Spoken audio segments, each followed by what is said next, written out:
magandang umaga. Ito po yung ating recipe for today. Ginisang ampalaya na may hipon at itlog. Ayan guys, halina, kumain.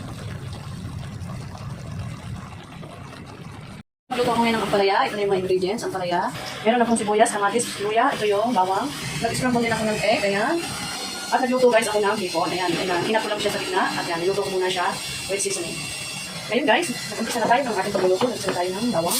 Lagyan natin ng sibuyas at luya. Para sa antay lang sa nitong ating sahog na hipon guys. Ayan.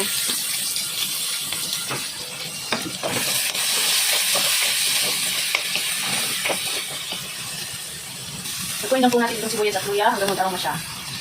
Ito na guys, maglalagyan po natin ang kamatis. Napaganda ng ating ito. Ayan. Mayaman sa beta-carotene and vitamin E. Vitamin E. Ayan guys, habang nagluluto na tayo ng hintay natin maluto ang kamatis, pintahan po natin, maglalagay ako ng nor. Yan, isa lang. Tapos maglalagay din po ako ng garlic powder. At saka ng paminta. Ayan guys, yan lang po yung ating susunod at konting salt. Ayan guys, nagpapasarap ng ating gulay. Yes. Ito na guys, at okay na itong ating kamatis. Itong kamatis, ilalagay po natin itong hipon. Isarap natin hipon. Ayan guys. Ayan, ang sarap. Ang bango. Meron na siyang tipla guys, kaya patiluto ko na siya ng konti ng oras. Ayan hipon guys, ayan. And then ilalagay po natin ang ampalaya. Ayan guys, habang medyo kumukulo-kulo itong ating hipon, ilalagay ang ampalaya. Ayan. Super yummy.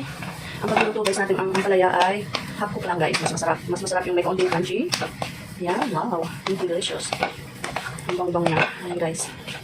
Lutuin lang po natin konting minuto. Ayan.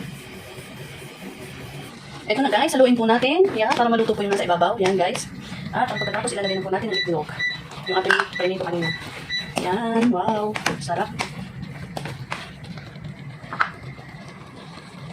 Ayan guys, thank you so much for watching. This is my ginisang ampalaya with hipon. Ayan guys. Kain tayo. Thank you for watching guys.